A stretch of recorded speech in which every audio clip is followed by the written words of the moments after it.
오늘 둘째 주일, 6월 둘째 주일, 오늘은 비전 피드백 주일입니다. 비전 피드백 주일. 한번 따라해보세요. 비전 피드백 주일. 이 비전이 있는데 이것을 다시 피드백은 다시 또 점검하는 거죠. 우리 큰사랑교회의 비전은 지역을 섬기는 교회로 큰사랑 실버라이프, 행복한 홈스쿨, 작은 도서관의 그런 사역들을 세웠습니다. 이러한 사명, 선교적 사명을 우리 다시 점검하면서 우리 다시 한번 또 피드백하는 그런 은혜의 시간이 되었으면 좋겠습니다. 한번 따라서 선교적 사명. 우리 선교적인 그 사명이 있어야 돼요. 하나님이 우리를 부르셔서 오늘 이렇게 예배를 드리게 한 것은 우리에게 선교적인 사명을 다시 또 생각하라, 또 점검하라, 이런 의미가 분명히 있습니다. 우리 선교사들이 많이 있어요. 우리나라가 선교사를 세계 정말 곳곳에 각 처소에 선교사들을 보내는데 미국 다음으로 우리나라 선교사들이 많다, 이렇게 얘기들을 하고 있습니다. 선교사들이 많이 전 세계에 이제 나가 있는데 가장 위험한 선교지는 어디인 것 같아요? 선교지 중에서 가장 위험한 곳, 그것은 선교를 법으로 금지하는 나라겠죠. 우리나라는 뭐 전도 이제 우리가 법으로 금지하지 않고 있죠. 그런데도 전도하기 얼마나 힘들어요. 그런데 법으로 금지했다, 만약에 이 전도를 할 수 없도록 법으로 금지했다, 그러면 심각해지겠죠. 우리나라에서 전도를 하는데 교회에서 나가서 뭐 여러 가지 뭐 음료도 주고 선물도 주고 우리 교회 오세요 하고 어깨띠 들고 하는데 이걸 법으로 금지했다, 심각하죠. 만약에 그렇게 나가서 전도했다 그러면 막 감옥에 가고 막 이러면 얼마나 힘들겠어요. 그런 나라가 있어요. 법으로 금지한 나라. 그것은 바로 이슬람 국가이죠. 이슬람교를 믿는 그러한 국가들은 법으로 금지했어요. 아프가니스탄, 또 파키스탄, 또 방글라데시, 뭐 이러한 중동 지역, 또 이란, 이런 데서는 그 어렸을 때부터 이슬람을 이제 믿습니다. 이슬람교를 가져요. 국교니까. 그런데 이슬람교를 갖고 있는데 또 이제는 예수 믿어라 하고 기독교를 개종한다. 이거는 개종이 불법이에요. 법에 어긋나는 거예요. 우리 교회도 우리 전진욱 안수집사 누나가 이제 이슬람 국가로 가서 선교사로 가 있어요. 얼마나 위험한지 몰라요. 법으로 금지된 나라에서 복음을 전가하고 있죠. 뭐 예수 그리스도, 종교, 교리 이런 거 말하거나 설교하거나 가르치는 것, 전도하는 것은 일체 불법입니다. 그런데 예수님은 오늘 이러한 곳으로 가서 선교하라고 명령하고 있어요. 그러니까 선교적인 사명은 얼마나 힘든 건지, 이런 곳에 불법 가서 전하면 안 되는 그곳에 가서 예수님은 전하라고 명령을 하고 계십니다. 명령하면 어떻게 해요? 들어야 하잖아요. 순종해야 하잖아요. 명령, 군대에서 명령이면 순종하잖아요. 근데 우리는 군대는 아니지만 예수님 명령하세요. 어떻게 해야 될까? 오늘 그것을 또 우리가 생각하고 또 나누면서 은혜를 받고자 합니다. 여러분, 최선의 방법이 뭘까요? 가서 예를 들어서 예수 믿으세요. 그리고 예수의 말씀 성경책을 주면서 이거 읽으세요 하면 바로 불법이에요. 어떻게 할까요? 지혜롭게 해야 되겠죠? 지혜롭게. 그래서 바로 말과 행동입니다. 한번 따라서 말과 행동. 말과 행동으로 감동을 줘야 돼요. 예를 들어서 그곳에 의료 시설이, 의사들이 부족해. 그럼 선교사가 가서 고쳐주는 거예요. 요즘 그 텔레비에 광고 많이 나오죠. 어려운 나라에 너무 힘든 그 아이들, 아픈 아이들이 있잖아요. 그런 아이들은 좀 고치죠. 잠깐 예를 들어서 이제 어디가 아파 그러면은 소독해주면 이 날 수 있는 걸 소독을 못 해줘가지고 뭐 발을 자른다든가, 어떤 아이 한 명 나왔는데 눈이 이렇게 퉁퉁 부었더라고요. 염증이 생겨서 아이가 아파가지고 안아줘 하는데 너무 마음이 아파요. 그런 데 가서 아이를 고쳐주면, 그죠? 한번 따라 고쳐주면 야, 얼마나 감동이 될까요? 그런 사람들은 아마 개종을 할 거예요. 예수님을 영접할 거예요. 할렐루야. 네, 초대교회에 이러한 선교적인 사명에 대해서 초대교회 두 양날개와 같은 지도자들이 두 명 있었는데, 한 사람은 야고보고 한 사람은 누굴까요? 베드로. 베드로와 야고보가 12제자 중에 마치 양날개처럼 아주 지도자들입니다.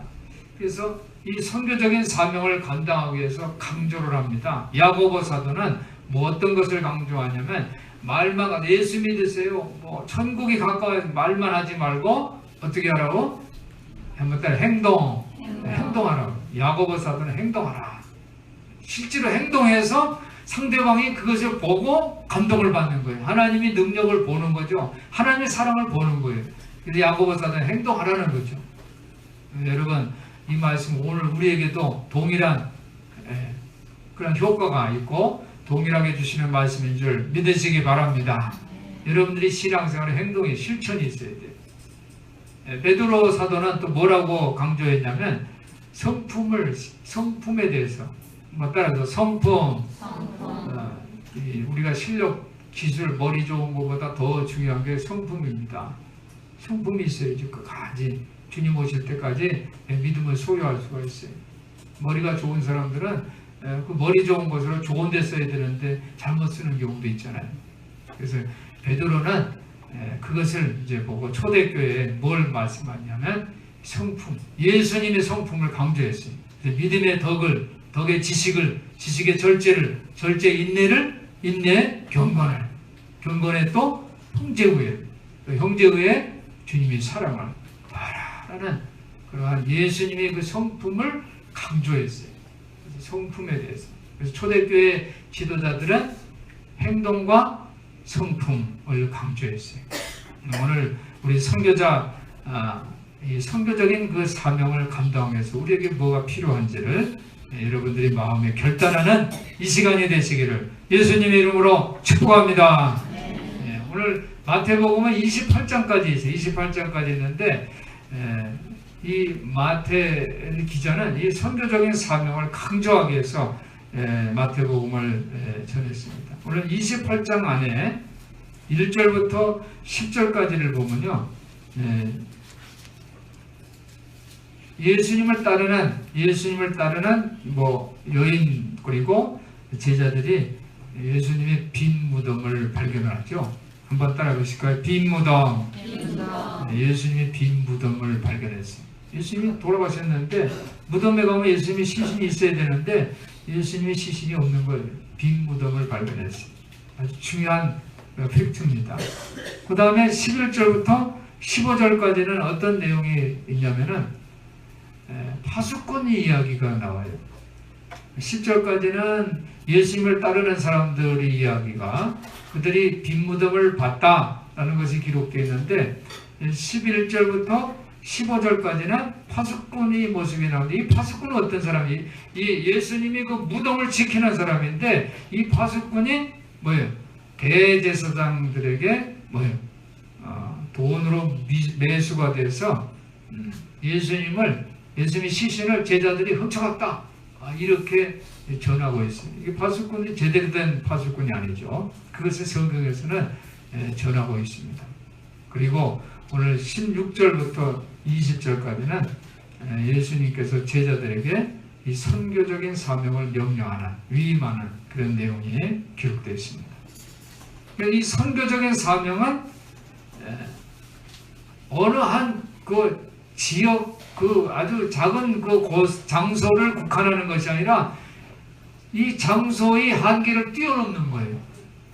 그래서 예루살렘과 온 유대와 사마리아 땅끝까지 이르러 내 증인이 되려는 이 땅끝까지 이 넓은 지평으로 뻗어나가는 그런 오늘 결단이 있는 오늘 예배가 되었으면 좋겠습니다.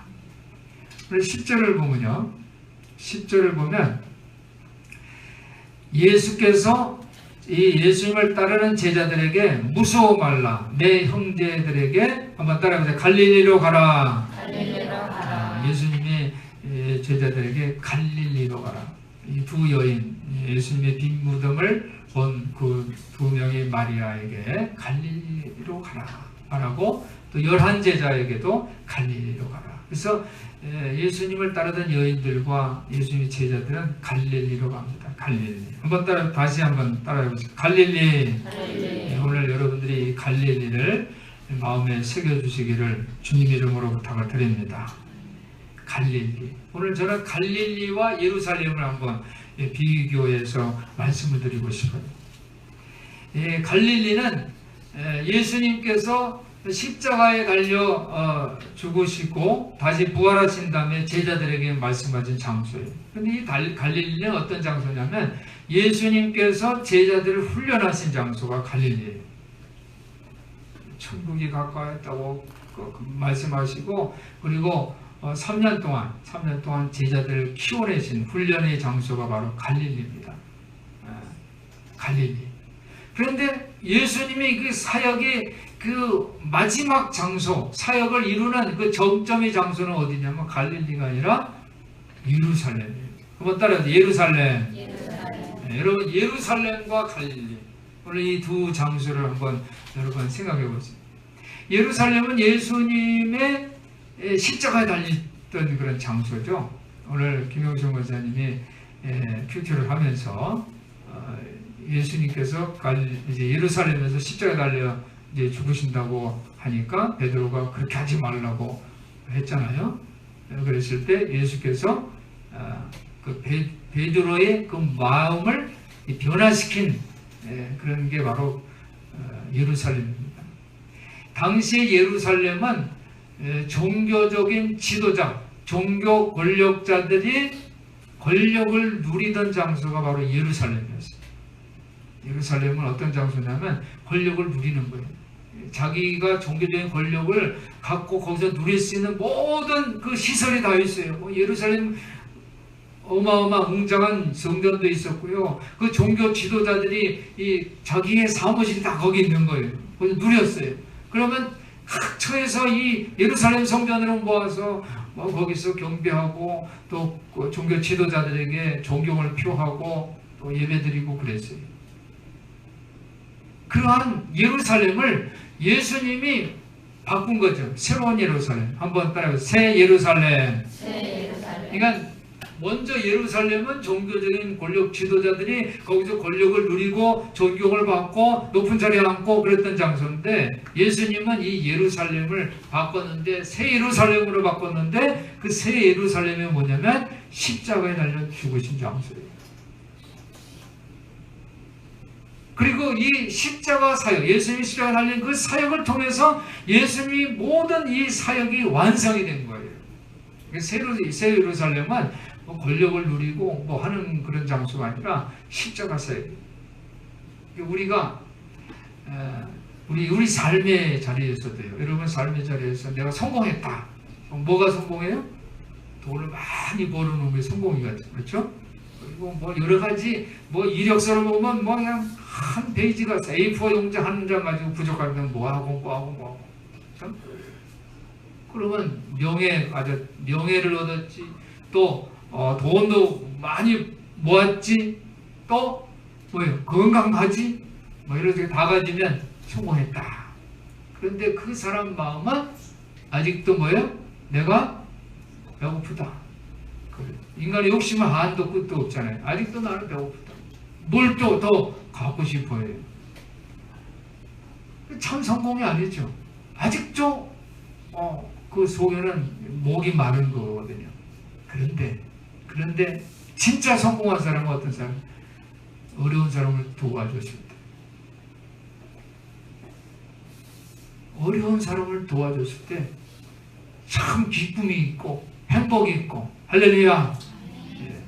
내가 누구를 돕는 역할을 하고 있는 인생이다 라고 생각할 때 내가 행복한 거예요. 예수님이 예루살렘을 통해서 십자가에 달려서 죽으시면서 인류를 도와주셨어요. 죽을 수밖에 없는 인생들 다 구원해 주셨습니다. 얼마나 참으로 감격적이에요. 그렇죠? 옛날에는 높은 사람만 얘기했어요. 그렇죠? 말할 수 있는 사람이 권력자죠. 지금은 국민들이 말하죠. 그렇죠? 국민들이 말하는 것을 의미 있게 해주는 그런 나라가 참된 나라다. 지금 그런 얘기가 지금 선포되고 있는 시대입니다. 6월은 애국의 달이죠. 오늘 차장님 기도할 때 호국, 보훈, 애국 이런 말씀을 하셨는데 교회에서는 이제 점검의 달로 지키고 있습니다. 나라를 사랑하는 그 애국. 애국의 의미가 뭘까? 여러분, 애국은 뭐예요? 나라를 지키기 위해서 자기를 희생한 그런 사람들, 순국 성녀, 그렇죠? 선열들을 우리가 호국 영령들을 묵념하잖아요. 이번 현충일이 60회죠. 대통령 기념사가 관심을 끌었어요. 애국에 대해서 얘기를 했더라고요. 애국이란 하면서 애국은 총을 들어서 총을 가지고 나라를 지킨 사람도 애국이고 또 촛불을 들고 나라를 옳은 길로 인도한 국민들도 애국이다라는 총과 촛불 얘기를 했어요. 그러니까 총으로 애국했고 촛불로 애국, 다른 방법으로 애국을 했다. 그러면서 6.25 그렇죠? 참전 군인들 그 전에는 뭐 독립투사 일제치하 때 건국을 이룬 사람들 또 6.25 때 군인뿐이 아니라 학생 민간인들이 그 애국적 행동을 애국 행동이라고 말을 했어요. 베트남 참전 그리고 독일에 파견된 광부들 또 청계천에서 일했던 여공들 이르기까지 조국을 위해서 자기의 삶을 희생한 사람들 그래서 지금이 대한민국 민주공화국의 기초가 된 사람들은 다 애국자다 이렇게 말을 해 주었어요. 그러니까 이번에 60회 현충일 기념사가 이제 새로운 애국의 개념을 세웠다라는 그런 평가가 이루어지고 있습니다. 원래 예수님께서 선교적인 사명을 말씀하실 때 이 예루살렘을 새로운 예루살렘으로 바꿨어요. 과거에는 종교적 지도자들, 하나님이 선택에 기름 부어주신 레위 지파, 그렇죠? 종교적 지도자, 대내대손손 종교적 지도자죠. 이런 사람을 통해서 하나님의 복을, 축복을 받고 또 예배하고 그랬는데 이제 새로운 예루살렘의 개념은 뭐냐면 자기를 희생하는, 자기 십자가를 지고 골고다상에 십자가를 지고 죄는 없으신데 인류를 위해서 십자가 달려서 죽으시는 그 십자가 희생 있는 장소가 바로 새 예루살렘이다. 이렇게 말씀을 해주십니다. 그리고 18절 보면요. 예수께서 나와 일러 가라사대 하늘과 땅의 모든 권세를 내게 주셨으니 그랬어요. 하늘과 땅의 권세 한번 따라해 보실까요? 하늘과 땅의 권세. 하늘과 땅의 권세. 예수님은 예루살렘에서 십자가에 대해서 죽으셨는데 예수님은 어떤 분이냐면 하늘과 땅의 권세를 가진 사람이에요. 하늘과 땅의 권세를 다 받은 사람. 그 예수님이 뭐라고 말씀하시냐면 20절 한번 다 같이 다시 한번 읽습니다. 시작. 내가 너에게 분부한 모든 것을 가르쳐 지키게 하라. 볼지어다 내가 세상 끝날까지 너희와 항상 함께 있으리라 하시니라. 예수님이 분부한 모든 것을 가르쳐 지키면 예수님이 어떻게 해주시냐면 세상 끝날까지 내가 너희와 함께 있겠다. 임마누엘, 예수님이 탄생하실 때 이름이 임마누엘입니다. 천사가 가르쳐준 이름 임마누엘. 임마누엘의 뜻이 뭐예요? 하나님과 함께한. 그 하나님과 함께한 그분이 이 선교적 사명을 말씀하시면서 내가 말한 그를 가르쳐 지키게 하라고 말씀하시면서 그렇게 하면 예수님이 말씀한 그 선교적 사명을 지키는 것은 쉬운 일이 아니죠. 하나님의 말씀 천국을 전하면 감옥에 가는 불법인 그런 나라에까지 가서 예수님을 전해야 되니까 쉬운 일이 아니에요. 그런데 그렇게 하면 내가 임마누엘 항상 너희와 세상 끝날까지 함께 해주시겠다. 이 말씀을 우리에게 주십니다. 여러분 이 말씀을 받으시기를 예수님의 이름으로 축원합니다. 여러분 선교적인 이 사명은요 정말 그냥 되는 게 아니에요. 그냥 십자가 사역이기 때문에 특수작전이 필요해요. 특수작전 한번 따라해 보실까요? 특수작전. 그래서 초대교회의 특수작전은 어떻게 되냐면 가정에서 모였어요. 가정에서 교회를 그죠? 예배를 드렸어요. 또 묘지, 지하무덤, 카타콤이라고 그러죠. 카타콤에서 할례 예배를 드립니다. 그리고 저들은 상징적인 표시, 물고기죠. 물고기를 보여주면서 서로 하나가 되는 공동체를 두었어요. 그리고 비밀스러운 의식을 했죠. 오늘 여기 보니까 19절 보니까 너희는 가서 모든 족속으로 제자를 삼아 아버지와 아들과 성령의 이름으로 세례를 주고 그랬어요. 모든 족속이라는 것은 아까 이슬람 국가까지도 해당되는 거죠. 그러니까 정말 선교하기가 정말 내 목숨까지 바쳐야 되는 그런 힘든 그런 곳까지 가서 제자를 삼아서 아버지와 아들과 성령의 이름으로 세례를 주라는 거죠. 비밀스러운 의식을 한 거죠. 세례를 주고 성찬식을 하고. 그런데 오늘 여기 우리가 읽은 본문 중에 17절을 보면요. 예수를 배웠고 경배하나 오히려 어떤 사람이 있어요? 의심하는 자도 있더라. 그래서 예수님을 따른 그래서 갈릴리에 갔던 예수님을 따랐던 사람들 중에 의심하는 자도 있었다라는 거예요. 그러니까 교회 공동체는 완전한 게 아니에요. 의심하는 자가 있죠. 연약한 자들이 있다는 거예요. 믿음이 약한 자들이 있어요. 그래서 교회 공동체는 예수 그리스도가 필요해요. 여러분 우리 몸에 머리, 어깨, 팔, 다리 하잖아요. 그렇죠? 우리 몸에 신체가 있는데 몸이 건강해. 헬스대에서 그냥 몸이 근육들도 있고 막 이렇게 하는데 만약에 머리를 다쳐보세요. 머리 다치면 어떻게 돼요?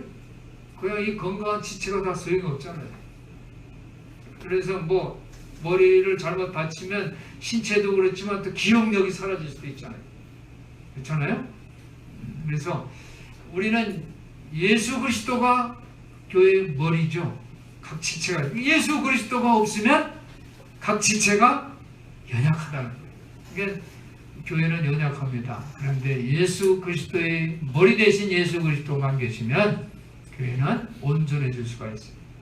그래서 우리 지체들은 나는 연약합니다 해야 돼요. 나는 운동을 했더니 2두 맞건 3두 맞건이 이렇게 생겼어요. 건강에 나의 다리 보세요. 튼튼하죠? 이렇게 자랑해서 안 된다. 머리가 없으면 아무것도 아니에요. 그러니까 우리 교회 각 지체들은 어떻게 해요? 연약함을 고백해야 돼요. 겸손해져야 돼요.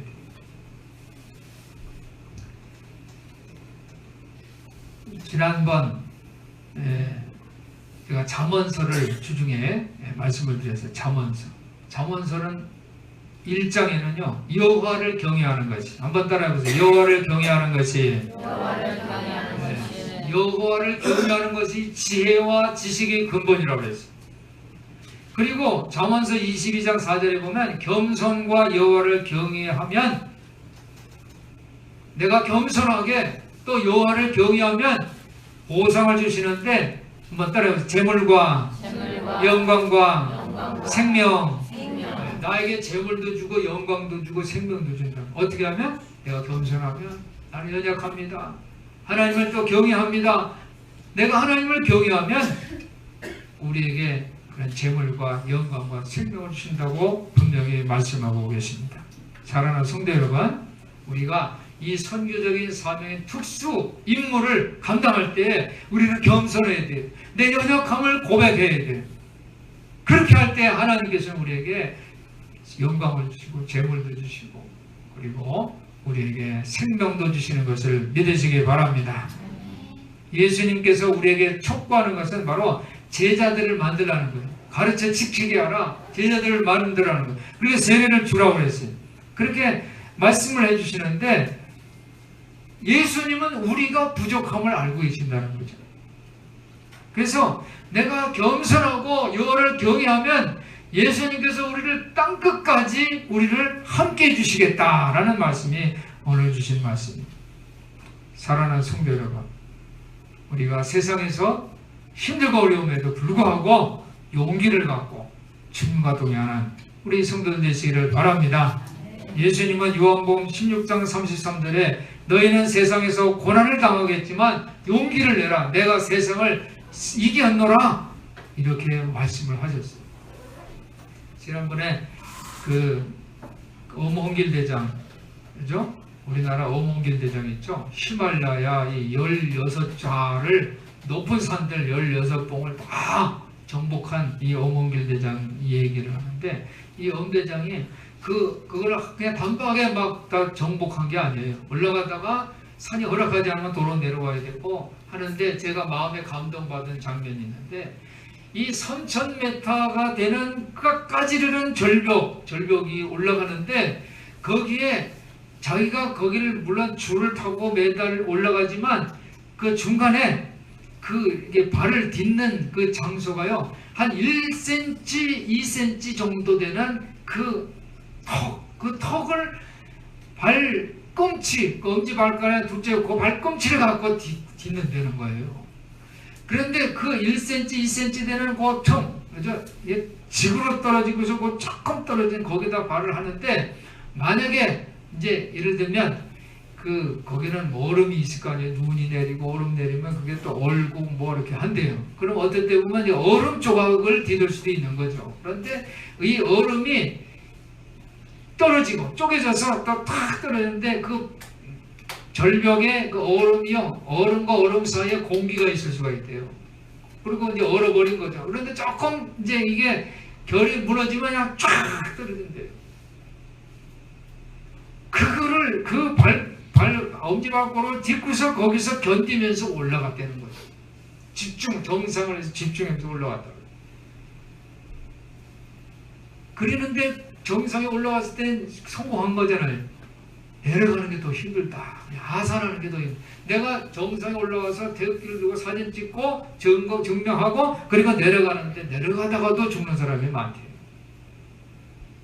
그래서 지금은 16자를 다 이제 정복했으니까 지금 내 비전은 뭐냐면 이 네팔 지역에는 이 어려운 아이들이 많다는 공부를 못하는 거예요. 그 아름다운 이 산이 있는데 거기서 공부를 못해서 희망이 없는 아이들에게 내가 16개의 학교를 세워주겠다. 학교를 세워주는 그 비전을 갖고 지금 한다는 거예요. 이런 모습을 보면서 저는 그런 생각을 했어요. 우리가 신앙생활하면서 힘들고 어려울 때가 있어요. 여러분들이 그렇죠? 이 십자가 사명을 갖고 자기 십자가를 지고 가는데 얼마나 힘들어요. 어렵죠. 그런데 그 순간순간이 마치 3,000m가 되는 깎아지르는 절벽에 뭐예요? 내가 그냥 그 엄지발가락 1cm 정도 그 딛고서 견디는 그 모습, 그 순간 그것을 내가 정상을 향해서 집중하고 견디면 내가 정상을 올라갈 수 있는 거예요. 그거 한번 상상해 봤어요. 그 1cm, 2cm 되는 그 끝을 발끝을 잡고 그 견디면서 올라가는 모습. 그것이 바로 우리 신앙의 어려운 순간들이 아닐까. 그것을 이기면 우리는 성공할 수 있다. 그런 생각을 해봤습니다. 사랑하는 성도 여러분, 지금 힘들고 어렵습니까? 여러분, 그것을 견디시기를 바랍니다. 정성을 바라보세요. 예수님께서는 분명히 말씀하시는데 너희가 여호와를 경외하고 겸손하면 내가 너에게 그렇죠? 재물과 또 영광과 생명을 준다고 그랬어요. 내가 세상 끝날까지 너희와 항상 함께 하겠다고 분명히 말씀해 주십니다. 사랑하는 성도 여러분, 우리 성도들이 이제 산을 오르는 것도 좋지만 그렇죠? 그래서 여러분의 삶의 자리에 내가 노후를 준비하고 정말 내가 다 준비한 사람들은 어떻게 보면 산을 정상 오르는 사람이에요. 그런데 정상만 올라간다고 끝이 아니잖아요. 내려와야지. 하산해야 돼. 이 하산하는 건 뭐예요? 그것은 바로 자원봉사하는 것이 아닌가. 이웃을 향해 섬기고 사랑하는 그런 것이 아닌가. 그것이 새로운 도전이 되는 것이 얼마나 좋을까. 그런 생각을 해봤습니다. 사랑하는 성도 여러분, 여러분의 삶의 자리에서 정상에 오르시기를 주님의 이름으로 축원합니다. 겸손함으로 나는 부족해요. 하나님 나 도와주세요. 예수님 나 도와주세요. 이렇게 기도하고 그 1cm, 2cm 되는 그 위험한 그 자리에서 견뎌내서 성공하시기를 바랍니다. 그리고 또 내려와야 되잖아요. 예수 사랑을 실천하는 그런 우리 성도들 되시기를 바랍니다. 오늘 저는 하산의 사역에 대해서 오늘 성경에서는 19절에 너희는 가서 모든 족속으로 제자를 삼아 아버지와 아들과 성령 이름으로 세례를 주라고 그랬어요. 그리고 20절에는 너에게 분부한 모든 것을 가르쳐 지키라고 그랬어요. 가르쳐 지키는 것. 가르쳐 지키는 게 뭘까? 그런 생각을 해봤어요. 목사님의 다른 호칭이 뭐예요? 뭐 당회장도 있을 수 있고 담임 목사도 있을 수 있고 또 뭐가 있어요? 목사님을 다르게 뭐 영어 뭐 이런 거 말고 패스터 뭐 이런 거 말고 목사님이 다른 명칭 뭐 따라서 교역자 들어봤어요? 예, 교역자. 목사님이 다른 거죠. 교육자는 뭐예요? 교육자는 가르치는 거죠. 그래서 교회 교사가 중요해요. 가르치는 거.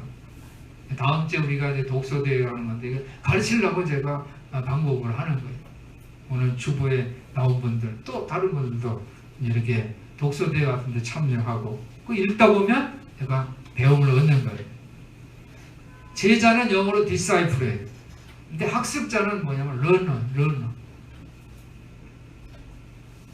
여러분, 우리가 오늘 갈릴리에는 뭐냐면 갈릴리에서 예루살렘 두 장소를 제가 얘기했죠. 갈릴리, 예루살렘. 갈릴리는 뭐냐면 훈련하는 장소예요. 거기서 예수님께 훈련받았어요, 제자들은. 그리고 일하는 선교적 사명의 장소는 바로 예루살렘이에요, 예루살렘.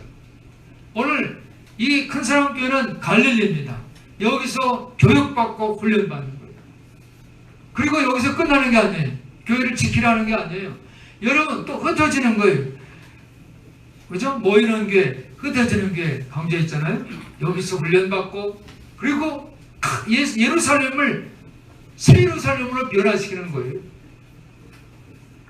여러분이 있는 장소 거기서 새로운 종교운동 하산의 그 도전을 체험하시기를 예수님의 이름으로 축원합니다. 그래서 여러분들이 사람들을 또 제자로 삼는 것보다는 가르치는 거예요. 새로 배우는 사람들을 만드는 거예요. 그래서 예수를 배우는 학습자를 만들어 나가는 참된 제자들이 되시기를 예수님의 이름으로 축원합니다. 기도하겠습니다. 하나님 아버지 감사합니다. 갈릴리에서 훈련받은 제자들이 예루살렘에서 십자가 사명을 감당했습니다. 새로운 예루살렘 땅끝까지 이르러 내 증인이 되라고 했습니다.